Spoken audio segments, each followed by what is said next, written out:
मायावती के भतीजे आकाश आनंद को फिर से पार्टी में बड़ी जिम्मेदारी मिली है। सूत्रों की अगर माने तो मायावती ने आकाश आनंद को चीफ नेशनल कोऑर्डिनेटर बना दिया है। सूत्रों ने बताया कि आज लखनऊ में बीएसपी की बैठक हुई है, जिसमें मायावती ने आकाश आनंद को बहाल कर दिया है।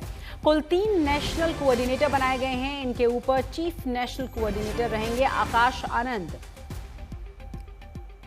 तो इससे पहले भी आपने सुना होगा आकाश आनंद के साथ नाराजगी की खबरों को, लेकिन एक बार फिर से उन्हें चीफ कोऑर्डिनेटर बनाया गया है। आपको ये भी बता दें कि भतीजे हैं आकाश आनंद मायावती के, और पार्टी में एक बार फिर से उनको बड़ी जिम्मेदारी दी गई है। सूत्र ये कह रहे हैं कि आकाश आनंद को चीफ नेशनल कोऑर्डिनेटर बनाया गया है, क्योंकि वहां 3 कोऑर्डिनेटर रहेंगे और उन सबके ऊपर होंगे आकाश आनंद।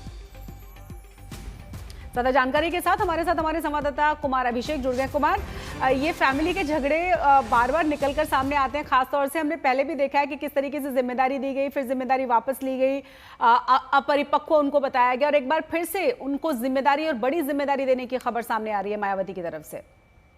नहीं, बिल्कुल ये बहुत बड़ी खबर है। अगर बीएसपी के लिहाज से देखा जाए तो अब मायावती के घोषित नंबर 2 आकाश आनंद होंगे। यानी कि मायावती, जिन्होंने अभी कुछ महीने पहले ही आकाश आनंद को पार्टी से ही एक तरीके से बाहर कर दिया था, अपनी विरासत से बाहर कर दिया था, तमाम पद उनके छीन लिए थे और ये कह करके छीना था कि ये इस लायक नहीं है।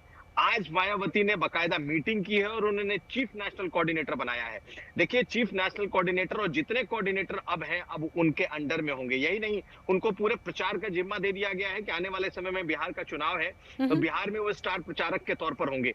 तो मायावती ने बेशक उन्हें हटाया था, और पिछले कुछ दिनों के अगर उन मायावती के ट्वीट्स या उनके प्रेस रिलीज को देखें तो वो लगातार धीरे धीरे करके वापस आकाश आनंद को लेकर के आई हैं। देखिए, आकाश आनंद अब पार्टी की मजबूरी भी बन चुके हैं। मायावती के लिए आकाश आनंद के अलावा और कोई चेहरा भी नहीं है, और अब निश्चित तौर पर यह मान लीजिए कि दोबारा से उन्होंने अपनी विरासत आकाश को सौंपना शुरू कर दिया है।